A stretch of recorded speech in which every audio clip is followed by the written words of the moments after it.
Hey everyone, and welcome back to the Bliss Bakery, where you'll get your wholesome slice of life. I'm Rachel. And I'm Lucy.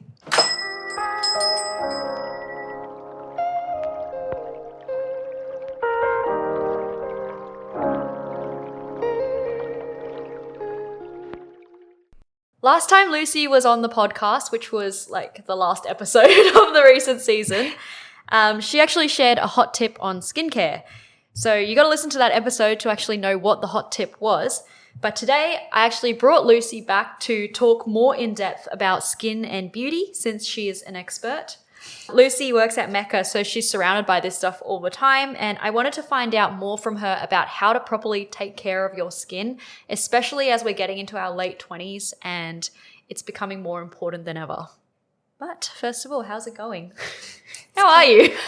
Going good. I'm pretty tired. I went for a run with Davo, and then I've just been running too much, and I don't like running. So that's all I've been doing. Why have you been getting into running? Well, to be honest, body dysmorphia. I know. Really? Yeah, I want to look like Jenny Kim. I think she has a nice body. So I was like, I want to keep my fitness. I want to lose weight. So I was like, maybe I'll start running. And now I feel like I have to keep it going. Otherwise, I lose all the progress that I've worked towards. So now it's just stressful. Body dysmorphia is such a real thing. I went on a walk with Lucas this morning as well. And I've just realized lately, maybe it's just become more prevalent for me. But every time I take a photo as well, I'm like, ugh. That's exactly how I feel. I used to have some photos where I'd be like, that's kind of cute. But now I don't feel that anymore. It's always the side photos where your arms. Oh my God. Your arm looks literally like a chicken wing. Yes. And I'm just like, not that one. Yes. Maybe I should start running. I hate running. Is running good for your skin? It actually is, I've heard. Why? I've heard running has a lot of health benefits. To be honest, I don't know why. I've just seen a lot of TikToks that are saying running is so good for your skin. Because I think, this is a hypothesis, but I'm assuming you just sweat out everything in your skin. So it kind of detoxifies everything. And it just, it gives you a glow. But I always wash my face after a run. Yeah. Because you sweat, it's dirt on your face. Yeah. And then I haven't broken out, and I'm very prone to breaking out. So I think it does help, but also just general vitamin D is good. But also wear sunscreen. Yes. Please. I was going to say, because if you're running out all the time, that's going to be really harsh on your skin. Yeah. So I apply so much sunscreen when I go for a run. I don't do it on my body, which I should, but my face, I will always apply 20 minutes before, because I already have a lot of hyperpigmentation. What is hyperpigmentation? Hyperpigmentation is basically where, so you have melanocytes in your skin, and they basically just go into overdrive, and they basically overproduce melanin, which is what makes your skin darker. And it's basically a protection mechanism from UVA, UVB from the sun. Yeah. Whether it So be, then do you get dark spots or things on your face? So it's freckles, dark spots. I see. Darkness. It also comes from pimples. So you can have PIF, which is post-inflammatory hyperpigmentation. Yeah. And it's basically where your skin's so inflamed, it overproduces melanin. And that's why a lot of people, they have a dark, they think it's a scar, but it's actually just hyperpigmentation around the skin. Right. It will Can you go get away. rid of it? Yeah. So it will go away, but it takes genuinely the hardest thing to get rid of for skincare or just on your skin is hyperpigmentation and I guess wrinkles. But hyperpigmentation is the hardest thing to treat. To me, it will never go away. It just fades. Okay. It'll still stay there, but you can just get to a point where it fades really nicely. Yeah. Post-inflammatory hyperpigmentation, I find, is easier to get rid of than sunspots. Oh. That makes sense. So sunscreen is very important. Sunscreen is the most important. important. Yes. I hate wearing sunscreen, to be honest. I hate the feeling. Yeah. I feel like it breaks me out. Yeah. I it's hate just so it. heavy and oily. It is. It's so heavy and it's so hard to find a product that's not heavy and oily. Yeah. Because it needs to be. But I just force myself even if I really, really don't want to, because not wearing sunscreen can age you like 10 years. Like it's so bad for your skin to not wear sunscreen. So I just force myself. Yeah. I've only recently started wearing more sunscreen because I've seen those pictures where it's like the difference between someone who's like worn sunscreen versus not, and like the skin looks so much older and wrinklier. And even like the difference when people like put sunscreen on their face but then they don't put it on their neck, and then you can see like such a drastic kind of aging like on the neck. Yeah, it's honestly terrifying. I think for most people when they're starting like their skincare journey, I'm like, it doesn't matter what the hell you do, just wear sunscreen. Yeah. Like it actually, So tell us a little bit about your skincare journey. What made you so interested in skincare in the first place? So I guess in high school, I was really into beauty YouTubers. So like Michelle Phan and stuff like that. And then over time, I think being in that, always watching those videos, they obviously transition into skincare a little as well. But I never really took it seriously. I kind of always thought what the point, like there was no point until it was the year that I started working at Mecca, just before, like maybe 6 months before I started like actually buying skincare. So my first like, I guess proper skincare was The Ordinary. And it was like their niacinamide and zinc. And I remember this very vividly. I don't know why it's a core memory, but it was after uni and I was shopping with my friend Emily. Yeah. And then I was breaking out a little and she was like, oh, I've seen this online. Like it's really good for pimples. You should give it a go. And I was like, I looked at it and it was really cheap. Like it was like $10. So cheap, yeah. And I was like, yeah, what the hell? Why not? Yeah. And then I kind of went into an overdrive where I bought like 5 like The Ordinary products and I was like really into it. Did it work? I think it made my skin worse, if I'm honest, because I didn't know how to use them and I didn't know what their ingredients were exactly for. And then I landed a job at Mecca and I think naturally I just was interested in skincare. And so through like my teammates and through like they have like little quizzes or like things you can do like to learn about brands and like the that's cool. Ingredients. I did a lot of those. Yeah. And also it took me a year, but I like eventually streamlined into becoming a skin specialist. So I learned a lot more about products and like ingredients and how they manufacture ingredients. That made me like really get into skincare. And like for every person, something different might work for them, exactly, right? Yeah. That's what I've noticed as well for like customers I serve or like even my friends, something might really work for them, but I've tried it. I'm like, I don't see why it's so good. I don't understand. Yeah. Yeah. Did you have good skin as a teenager? I think I did for a bit and then it kind of went, crazy. And I got a lot of pimples. I started going on the pill in uni because my period was really out of whack. Yeah. After a few years, I decided to stop taking it because I just felt like the negative effects of the pill were just outweighing the positives. So on the pill, my skin was really good. Like I could use like rub concrete on my face and I wouldn't get like pimples or anything. But then after coming off it, it was really bad. Yeah. And I couldn't get control of it. Yep. And then I eventually went to a dermatologist last year, the beginning of last year. And I had to start Roaccutane, which was a completely different ballpark than topical skincare. But yeah, now it's I've just recently weaned off it. It's been 2 months, and my skin's been pretty consistent. I'm pretty happy. Hopefully, it stays that way, but you never know. Yeah, I guess like with pimples and those sorts of things, it's mainly hormonal then. Yeah, because that was all like you came off the pill, and that's why it started. It wasn't any. I think genuinely, I think most breakouts are due to hormones. Like I know a lot of girls, they like break out like a week before their period. And then I think for guys as well, especially during puberty, it's like balancing their testosterone and stuff.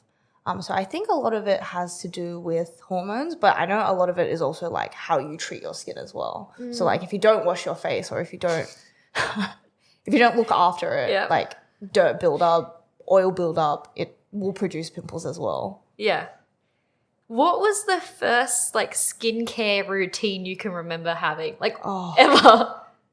I think when I was in high school, my mum just gave me like a Clinique jar. Oh, okay. And I just like, it's like a moisturizer and I just. I think, yeah. I think I know which one though. Yeah. And I just like wash my face with like soap.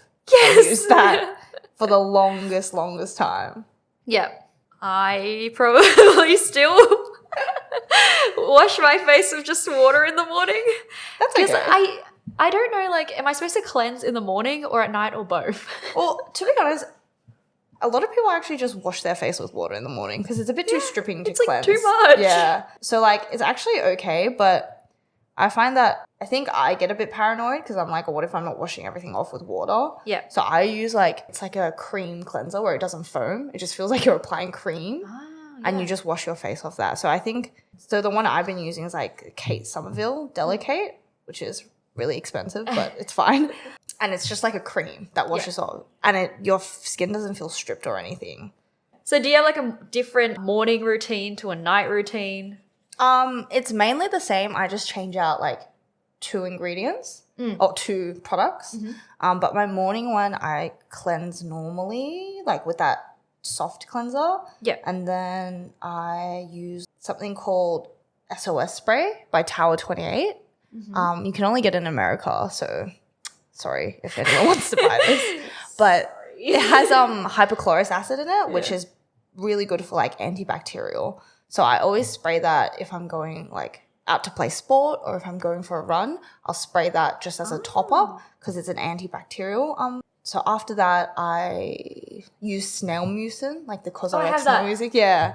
I use 3 pumps of that. I spray my face with like a hydrating mist and then eye cream and moisturizer.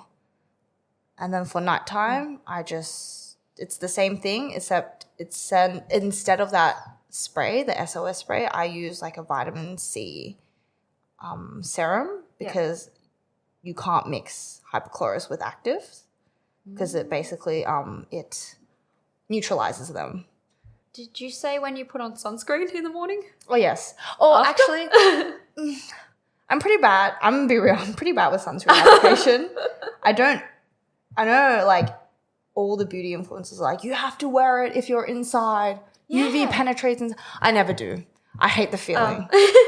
So only when you go out, you'll put on sunscreen? Yeah. So if I'm like, even if I'm going out to indoors, like if my face touches the sun, I will put sunscreen on. Yeah. But inside, like if I'm working from home, I will not be putting that stuff on my face unless I go outside for like a walk.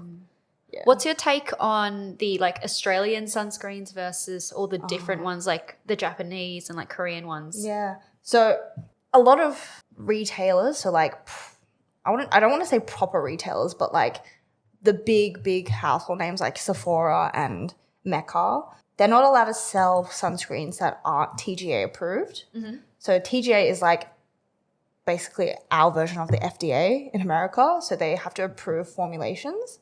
And so a lot of the Korean and Japanese skincare, although some of them could be SPF 50, like marketed SPF 50, a lot of them aren't. And a lot of companies, like it's a lot of money to change packaging or change formulation. So they just don't bother. Right. So Mecca and like Sephora will sell TGA approved only sunscreens. But I know like there's some Asian, what's that called? W Cosmetics?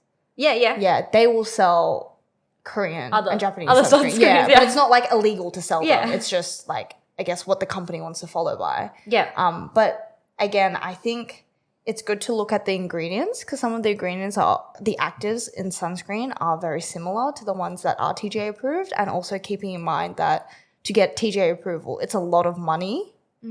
So, and a lot of companies, like it's not worth it to sell in in Australia to get that approved.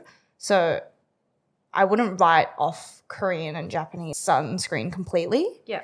I prefer buying something that I know that's 100% approved. Yeah.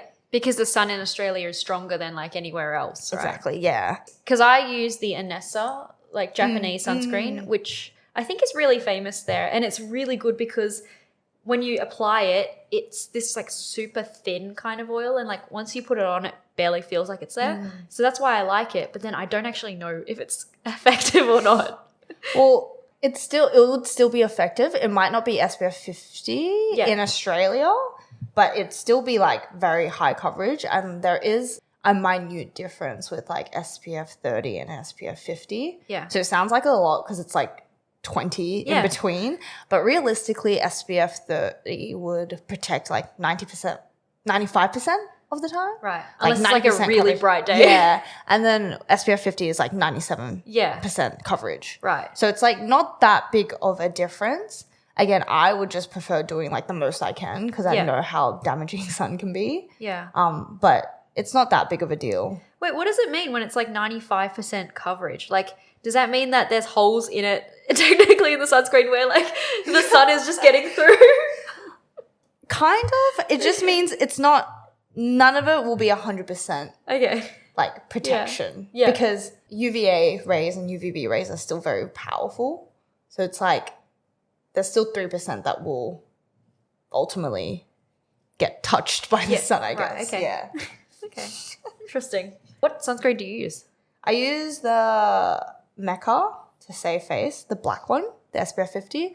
Recently, I've been really liking the Cancer Council.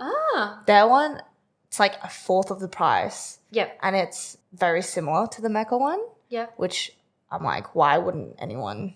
Is it light or does it feel like it feels oily? It still feels oily, but personally, I don't mind the oily feeling because I've dealt with dry skin on very Accutane. And I just hate the feeling of dry, tight skin, so I don't mind. And usually I wash it off because I usually wear the Cancer Council one for like outdoor activity. And I use the Mecca one for like primer if I'm going out and I have to wear makeup. Because that one, it feels more like, it settles down to like a face cream. Yeah, so. And you said during Snow Trip that like, I mean, technically, you could even just not wear moisturiser and just wear sunscreen, right? Yeah. A lot of people you could do the same thing. Yeah. What's the point of moisturiser then? I guess moisturiser is to seal in moisture. So it acts like an occlusive, which if you have dehydration and you're using like a serum that helps with that, it seals that in. And it just provides extra moisture. So that's basically like what a moisturizer is used for.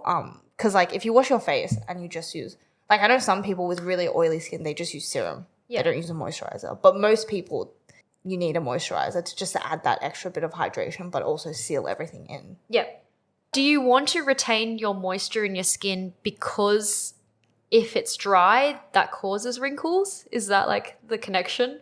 Yeah. Well, like what happens if there's no moisture in your skin?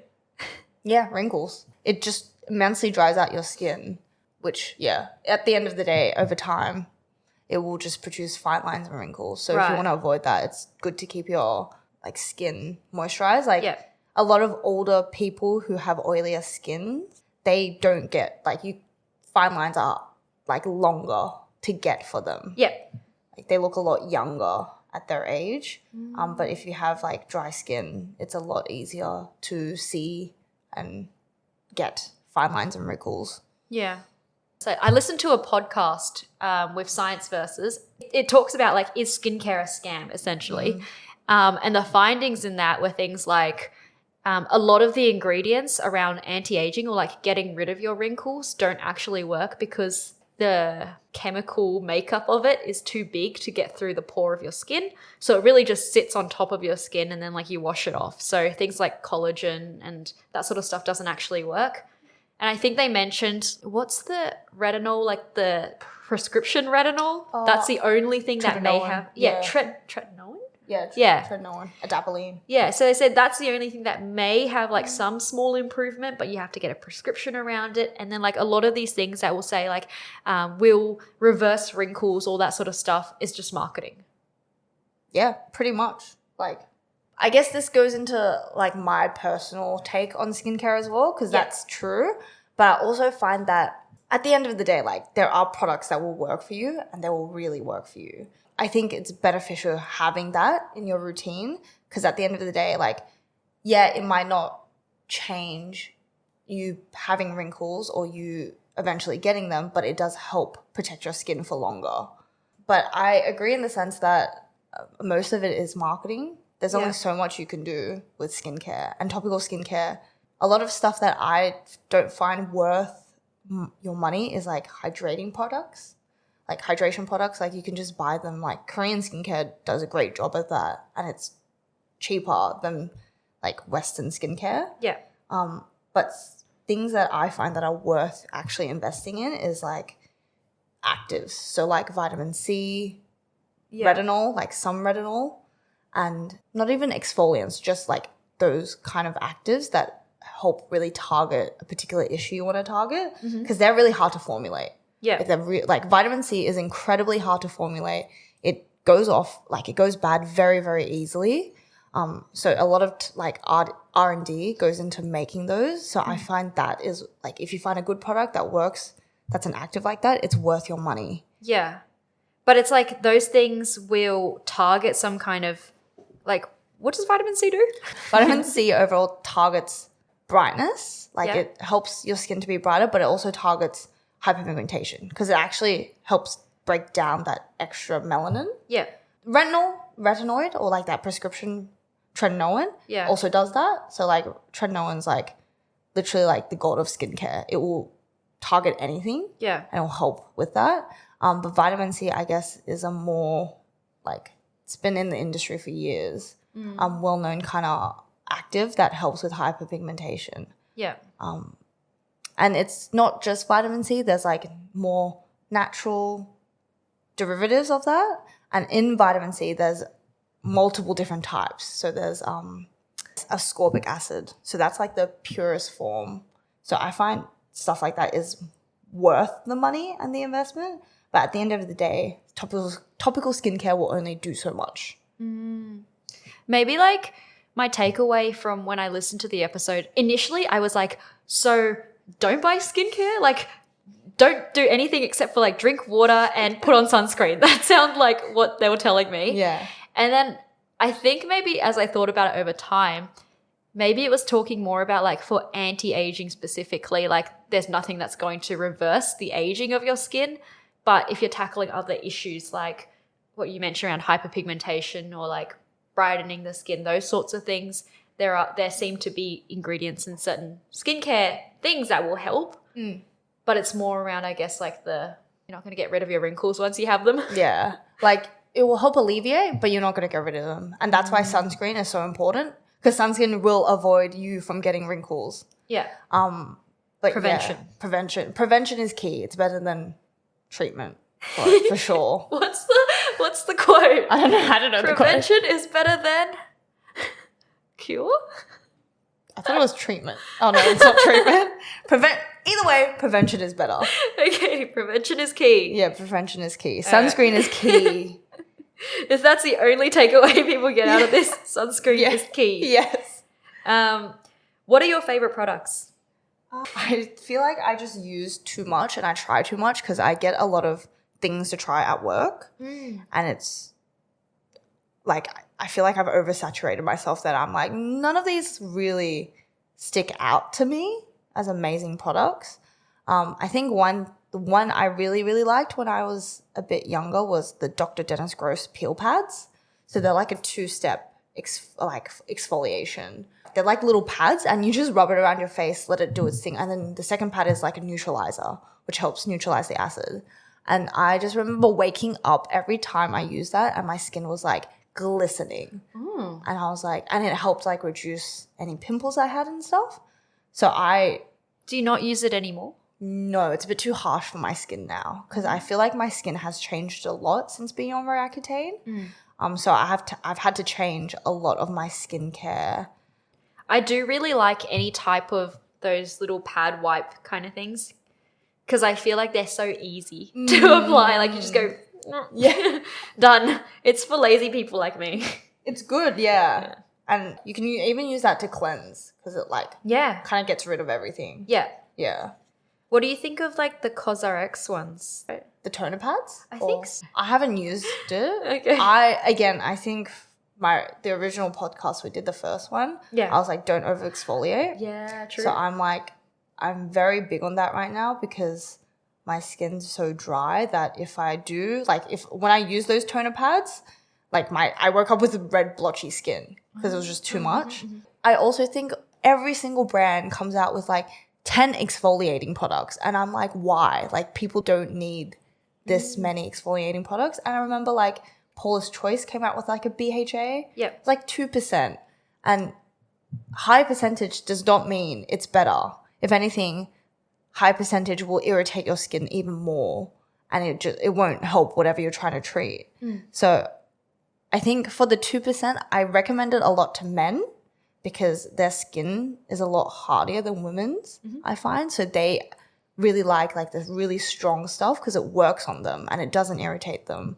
But women's skin is a bit more sensitive. So I would never recommend like something so high percentage. So I think with like the CosRX product, it's just another exfoliating thing that I personally, I don't even look at it. Like if I buy stuff, I don't even look at exfoliation because one, I have so many. Like I have so many to the point I can't get rid of them. Yeah. And I don't know what to do with them because I'm not going to use them.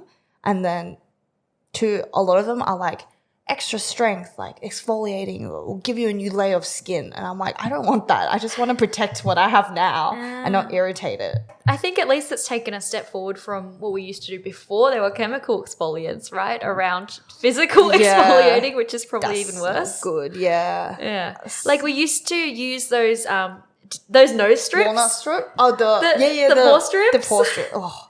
Yeah. I used them in high school for a period of time and I was like, is this bad for me or is this good for me? Because it's so satisfying, but I feel like it's really bad. It's super stripping. Like you're basically removing the top layer of your skin, like your dermis layer.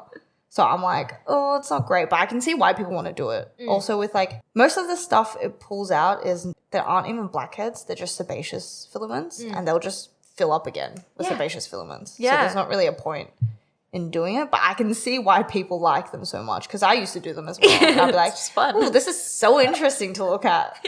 It's so gross. It's so gross. But very fascinating. Yes. And I remember people using like the walnut scrub. What's that? I don't know if you guys... I didn't. It's like the St. Ives walnut scrub. And then like in the last few years, because I feel like the trends with social media and skincare has blown up so much, especially during COVID. Yeah. That everyone's just like roasting the hell out of this like poor St. Ives walnut scrub product that everyone used when they were a teenager though, because it was like exfoliation. It's like the only exfoliating product there. So I'm like, I feel bad for the company, but they actually, it's pretty funny because they actually came out with a new product that's like not a walnut scrub, but it's like the same thing? Or like, it's like an exfoliating product without the walnut scrub. So they like really took it on. I was like, we've changed, which I think is really cute. Yeah. But yeah. What other products do you think are a scam? La Mer? No, I'm kidding. That's super expensive, right? Yeah, it's like $500. It's like the biggest tub, which is I think like 100 mils is like $600 or $700. Oh. To be fair though, La Mer, unless they sponsor us. Yeah, please sponsor us. Then we'll say you should get that. No, but to be fair, I know La Mer is a bit of a spicy topic. There's so much discourse about it online, but as someone who's used it and someone who sells it, I can tell that it really works for some people. But again, you can get similar things for like a fraction of the cost. But I know some people, like I've given it to some of my friends, like Antonia. Yeah. And she says it's saved her skin. Like I gave her like lots of samples on it and she's like, I'm so scared to use it. I only use it when it's like absolutely necessary because it's so expensive and I'll never buy it. Yeah. But it's just every time I use it, it's like fix the issue in one night. Yeah. Again, it's pick and choose, but to me, I don't think like hydrating products are worth it. The only thing that you should really be spending big bucks on is like active ingredients. So like the SkinCeuticals vitamin C, I think it's won so many awards for being like a really effective vitamin C. It's like $200 for like a little dropper tub. But I know like people like will die by that product. But yeah, I think hydrating products like The Ordinary. Yeah. The Ordinary changed like that company actually changed the face of skincare. Yeah. You can just get products from that and it does the exact same thing. Right. Yeah. Yeah, I was going to ask because you started with The Ordinary, but you don't use it anymore. Like, and it's such a popular brand. Is it worth it? So I think I've stopped using The Ordinary because to me, I think just having the pure ingredients by itself can't do much. You need delivery systems to actually deliver that into your skin. Like, again, for some people it works fine, but I found for me it just didn't give me enough, or it just didn't do anything because it didn't deliver properly into like my deeper layers of the skin. What is a delivery system? My hands are a delivery system. So what are the other ways? So I guess this is more like I'm so confused. So a delivery system is like how brands R&D these products to actually penetrate deep layers of the skin. So like you were saying before in that podcast, a lot of people were saying it's not worth it because it just kind of sits on the top of your skin. That's what a delivery system is. Companies will figure out ways to really inject that into the deep layers of the skin, whether it be finding smaller molecules or having like, I know Glow Recipe has a eye cream that is called like an encapsulating delivery system, where it basically, imagine like a cell, and then the cell goes deeper in your dermis and then it breaks and it releases everything that's in the cell. So like a lot of like encapsulated products are bioretinoids or retinoids in general because they're very harsh on the skin and they're very irritating. So this is like a slow release kind of product where it will slowly release the retinol into your skin at a slower pace, but also at a less pace. So it's less damaging and irritating for the skin. And then in terms of talking about like other delivery systems, I guess, maybe this isn't related. I was going to ask you about like injectables, Botox, fillers. Yeah. Well, I guess they're in a different league of their own because they are immediate results. And I guess they're like a medical procedure. So like, again, skincare is just topical. But with like fillers and Botox, like Botox helps to freeze the muscle so it doesn't move. So it's good if you want to prevent wrinkles. A lot of people get forehead Botox. I know people who I've gotten jaw Botox because it helps with, what's that word? Grind? Grind my teeth at night. Yes. And it helps I've been with that. recommended that as well because I also grind. Yeah. So I find Botox is really good in that sense. Obviously, like you see celebrities and they're so overdone. So I think it's good to do it tastefully. And then with filler, it like plumps up a certain part or it gives definition. So like your lips get filler, your nose can get filler, stuff like that. So it kind of helps plump up or your face looks a bit more defined. So there are different things, but they're, again, in a league of its own. Same with like facials. They're also in a league of its own, like LED light therapy and stuff. Yeah. Right. So filler is less about like the skin care, but more about aesthetic, I guess, whereas Botox is like targeting aging, wrinkling, that sort of thing. Yes. When do people start getting Botox? Because it's more preventative if it's freezing the muscles. Yeah. It's not the earlier the better because I feel like as a young person you shouldn't be getting injectables like very early on. But I guess it just depends on yourself and how you perceive yourself. It's really personal preference and not really age-wise because you can get Botox at any age. So it really depends how it affects, I guess, your mental health and your well-being, getting wrinkles. I know I'm terrified of it, but I haven't gotten to the point where I want Botox in like my forehead. Yeah. I remember a few years ago I went and did a facial and then the girl who did my facial was like, oh yeah, you should start getting Botox. And I was like, because I think there is also a like early stigma around Botox because you see all the celebrities overdoing it. And if you don't really know that much about it, it was kind of like, what? Like, what do you mean I should start getting it? I'm only 24. That's so me. Yeah. That's so me. But then recently I have actually started thinking about it again and it's like, well, maybe I should start thinking about it as we're getting into like our late 20s. Maybe now is the time to do that stuff so that you can prevent further wrinkles. Yeah, prevention is always better than treatment. So I would think about it in areas that you really care about. So like I wanted Botox on my smile lines. because I can really see them pronounced. But then my injector told me that you don't do Botox on your smile lines. You have to do filler to fill it out. But then that stressed me out because I've seen people with filler there and it looks really like weird. Yeah. So I was like, oh, I'll just leave it. But I really like my injector. I've been to 2 and both of them have been really honest. And they're like, you don't need it. Like there's no point in you doing it. You're not going to see that much of a difference. So there's no point. So I was like, okay, I'll just like let that one go. Yeah. But it's like, I know like forehead's a big thing for a lot of people. Yep. And I think, yeah, like if you can do it and you're not scared of needles going into your face and you can afford it because it's really expensive. Like why not? 500 an injection or something like that? And you have to redo it? Yeah. Well, they do it by units. So it's like, I don't know how big it is. I think it's like 1 millimeter or something. And it's like $40 per like 1 millimeter or something. Yeah. So if you do multiple, because you can't just do 1 unit, you have to do multiple, then it gets very expensive. But just go to Korea and do it. Just fly to Korea. It's the same price. Oh, okay. And you get a free holiday. Yeah, and you get a free holiday. Love it.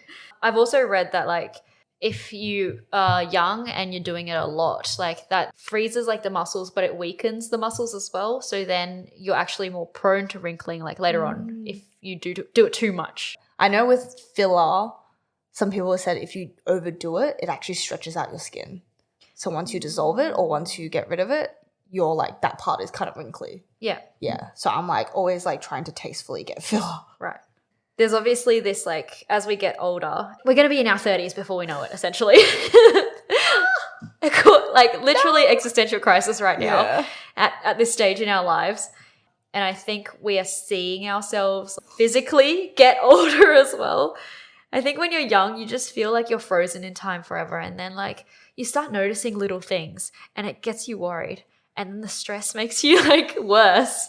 So I don't know how like we perceive this, I guess, this stage in our lives as we get older and how we see ourselves from a beauty kind of perspective. Like how do we continue to stay confident? Yeah. I am struggling so hard. And I think in the day and age we live in, it's hard being a woman in it because you see men and everyone's like, oh my God, Zaddy. Silver Fox. Yes, Silver Fox. Oh my God, Leonardo DiCaprio is so hot as a Zaddy.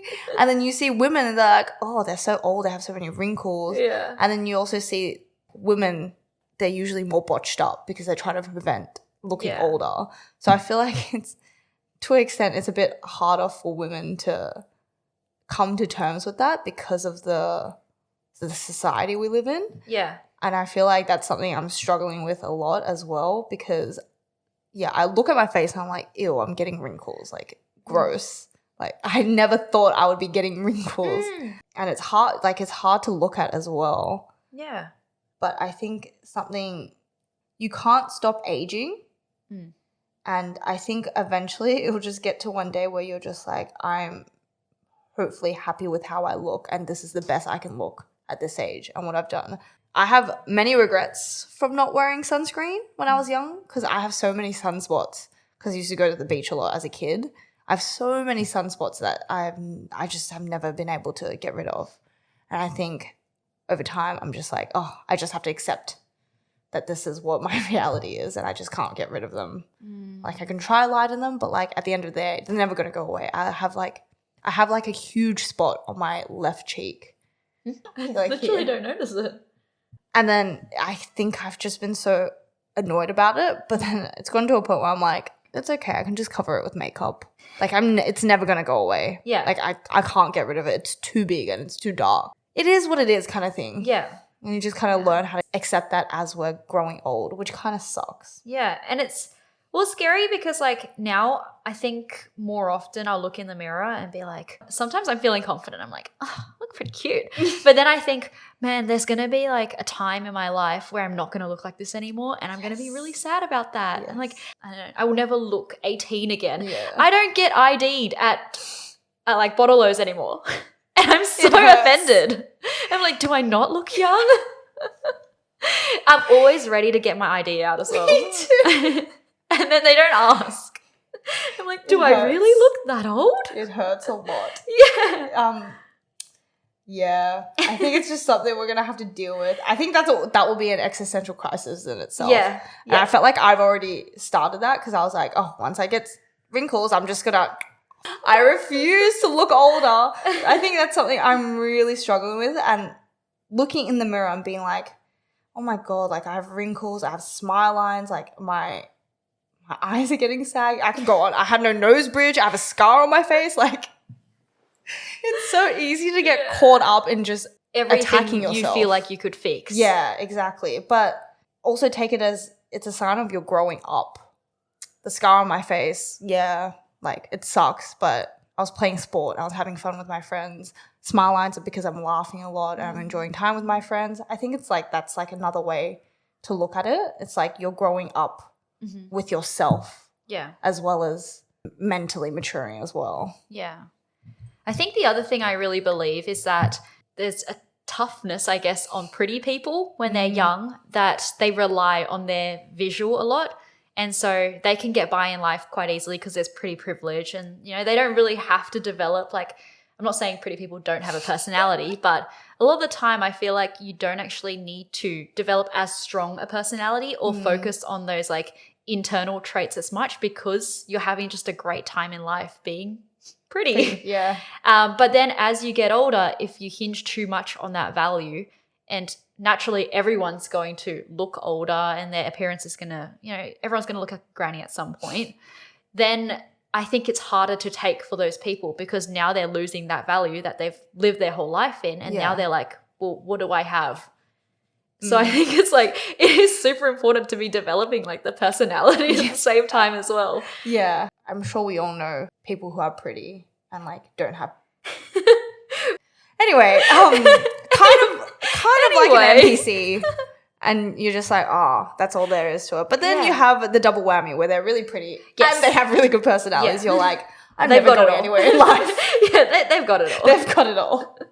That's another way to think about as we age. Yeah. At least we're building our resilience and our personality. We're being forced to focus on other things in life. I want to talk about you working at Mecca as well. I think there's a lot of like allure around working at such a, it seems like such a fun company. Yeah. And you get surrounded by beauty products and makeup and you get all this free stuff and like, yeah, what is it all like? As much as a company can try to be good, I think it's one of the better ones. They seem to care about their staff and they try to make it fair. Out of all the retail companies that I've worked for, like I've worked for Platypus Shoes. They're like, I hate that company. I don't want to get sued, but like I really hated my time there. Yeah. Mecca's a more positive working place. So I actually got the job by applying as a Mandarin speaker. And it was the worst decision I could have made because I went into the interview. I was like, oh yeah, like it'll be fine. They're not going to ask me to speak Chinese. Like maybe they'll be like, can you say one thing? And they'll be like, oh yeah, she speaks. Yeah. No. We did the interview in English and then they asked me to role play in Chinese. And I was like, holy crap. Did the interviewer speak Chinese though? She had a translator. Like she had like an extra person next to her. So the interviewer spoke like English and we talked about like the usual interview stuff. Yeah. And then the final thing was, just like role play with this Chinese girl. Just pulled her in from off the street. And I was like, oh my God. And Chinese, it's hard. Yeah. There's so many different words for the same thing. Mm-hmm. And like skincare and makeup, they have such specific words for them that I obviously have no idea about because I don't talk to my family about skincare or makeup. It's like, conversational Mandarin. Exactly. So I was like, the only thing I know was like, if you literally translate it, sometimes it works. So like eyeliner is yambi, which is literally eye pen. Yeah. I know some of them are literal translations, but then there's other ones that are like really fancy words that I have no idea. Yeah. But during that time, I had no idea about any of it. So I was like, oh, I'm so screwed for this. Uh-huh. And I just remember saying in Chinese, oh, hello, welcome. Are you here for anything? And the girl was like, yes, I want to buy a present for my family overseas. Yeah. And I was like, holy crap. Like, I was like, oh, okay. And then all I know, because Asians love whitening cream. Yeah. I just said, do you want whitening? What did she say? Yeah. She was like, oh, maybe. And that's not how it, like, eventually I learned how to, like, the way they like to serve. Yeah. Obviously, it's nowhere near that. Like, you don't ask someone randomly. Buy this product. Yeah. And I was like, I left that. I was like, I'm so screwed. I'm definitely not getting that job. There is no way. But then I got that. I don't know if they were desperate or like, I don't know, but I got it. Maybe you were the best of the bunch that could speak Mandarin. Yeah, maybe. She could say something. What was the other thing you translated the other day? You're like seaweed or something? So I was talking to a Chinese international customer. Yeah. They were asking about La Mer. And La Mer, their specialty is that they like ferment this really exclusive sea kelp. And it's like they play music to it. They ferment it. Yeah, they play classical music to it. That's so extra. Yeah. That's why it costs $500. And then they put it into a cream, right? So I was like kind of trying to explain that. And I literally said, I don't know the word for seaweed. I think my friends told me and I still forgot it because I don't use the word seaweed. But I literally said the ocean tree. Like I said the literal translation is, oh, the tree under the ocean. And they looked. And it worked. Yeah, it worked. They were like, oh, like seaweed. I was like, yeah, that's the one. And then I was like, anyway, goodbye. I no longer want to talk to you. This is so embarrassing. It's so funny. That's hard though. It's so different. So hard. Like when I was at Uber as well doing calls, I had to call a lot of people who own Chinese restaurants and just like talking about business in Mandarin is like hard. Don't even know how to say like revenue. Yeah. Who says revenue in their day-to-day Mandarin? Nobody. And they have the weirdest name for like colors, like coral or like teal. Yeah. Or, I'm like, when they ask me, just lang. Just a blue. Yeah. Just say blue, green, yellow, red. Just say one of those. And then I never know what color they're saying because they all use the super fancy words. So I'm like, I just guess. Yeah. And I'm like, either pink or orange. So I point on one of them, like that. And they're like, oh, no, more like, and I was like, okay, like this. And they're like, yeah. And I was like, okay, that one, they want more orange colored things. It's so stressful. Yeah. You get a lot of free stuff though, right? Like I've seen the stuff that you've taken home and you have like a whole table and it's just covered in skincare. I do. They do have like a gratis system, which is like, I think if you're a specialist, so there's 3 different types of specialists: a makeup specialist, which is you do applications, a fragrance specialist, and a skincare specialist. So if you're a specialist, not just a host, you do get some benefits to like trying new products. Not all the time, but like if brands are nice enough, like I had this brand, Emma Lewisham, bless her, she sent every skin specialist in New Zealand and Australia her whole range. Oh wow. Every single product to try it out. And that's a lot of people. That's a lot of product. So I think her as a brand owner, I just have really a lot of respect for her because it's not cheap to do that. Yeah, and she wants the people selling to really actually understand. Like, yeah, exactly. You will get benefits like that. I feel like it's been a bit less. Yeah. But each year they also have like something called a summit. So like a skincare summit where it's really cool. They get like actual brand ambassadors and brand owners. Like I've seen like Dr. Dennis Gross and he's like a celebrity dermatologist. He's a real person. He's a real person. Yeah, he's a real person, not just a brand. He's like a celebrity dermatologist, facialist, injector. They got him to come and talk about like his new product or like what he really believes in his brand. And they'll do that for a day. It's paid. And then you get like a whole bag of goodies to try out what they've spoken about, which I think is really cool. And it does work. I have tried things that I'm like, I would have never bought or even thought about trying it. And then I tried it and I was like, damn, this is kind of really good. And you recommend it to your customers. Like it genuinely works. And then you also get like a good discount naturally. And my store's a bit different because it's 100 girls working together. So it's hard to make real long-lasting connections in a big store. But I find like the smaller stores, they're all really close. They hang out outside of work. They're all really friendly. To me, I have made like some lifelong friendships from Mecca, but it's hard working with so many girls, and to be honest, there is quite a fair bit of drama sometimes. Mecca drama. Yeah, there is quite a bit of drama sometimes, and it does get around. At the end of the day, it's still like very positive and everyone's trying to uplift each other. Like if someone comes in with like a heavier makeup look, everyone's like, oh my God, slay. Like you look so good. Yeah, and so like it's still very uplifting, I find. Yeah. Sounds like if you go to work, you make some money. It's a nice place to be at. Yeah. Yeah, it is. And then at the end of the day, it's still just work. Like It's there's still- going to have yeah. ups and downs. Exactly. Yeah. It's just like any other job, but it's definitely one of the better retail jobs. Yeah. Don't even get me started on platypus shoes. I have so The much- hate for platypus. I haven't shopped there in years. I will never shop there ever again. I won't shop there anymore Yeah, either. thank you so In much. solidarity of you. Yeah. Well, also this Unless they want to sponsor us. we're just talking mad crap about these brands, but don't forget to sponsor. No, I have a lot of trauma from there. Okay. Lastly, do you have any like favorite skinfluencers? Yes, I do. I have a lot. My whole TikTok feed is all beauty related, so I feel like it's also really like with sponsors and people like talking about promoting stuff. You never know if it's like actually genuine or if they're getting paid a good penny to do it. Yep. But I have like 3 that I really, really like that I completely 100% trust everything they say because they're just so transparent. Someone that I do really, really like and I watch a lot of is James Welsh on YouTube. He's very honest, very down to earth, very easy to watch. He's so open with sponsorships. Yeah. I trust him with what he says. I also follow this guy called Javin Ford on God, I'm TikTok. loving this male representation in skinfluencing. Yeah, actually though, but Javin Ford, he Yeah.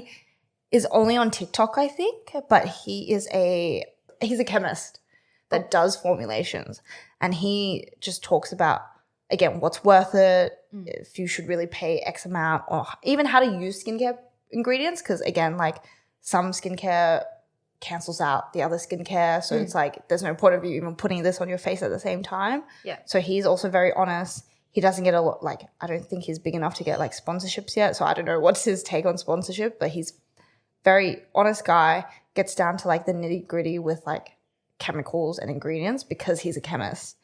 And then the last one is Tina Tanaka Harris. She's like a halfie from Japan and she focuses on K-beauty and J-beauty and the trends. I'll check them out. Yeah. I need to follow more like, skin people or just like beauty people on TikTok. My all feed my is just like skiing. Tricks, how to do a 360. That's stressful because you're like, I can't do it right now. I can't try it. Dude, sometimes I see people like do crazy shit and I'm like, I don't even feel anything because it's just so unreal. You're like, I'm not even impressed. That's me. When I watch like snowboarding videos, I'm like, that's so cool. Yeah. That's a pipe dream. I'll never be that. Yeah. But good recommendations on people for me to follow. Thank you. No, and for everyone else you're listening. Yes. Everyone follow them because I actually really like them.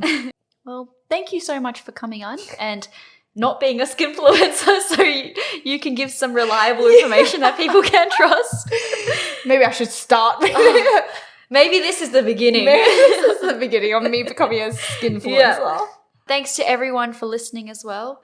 Remember to tune in every Wednesday for the sugar, the spice, and everything that's nice in life with the Bliss Bakery. And Remember to wear sunscreen. remember to wear sunscreen. We will see you all next time. Bye.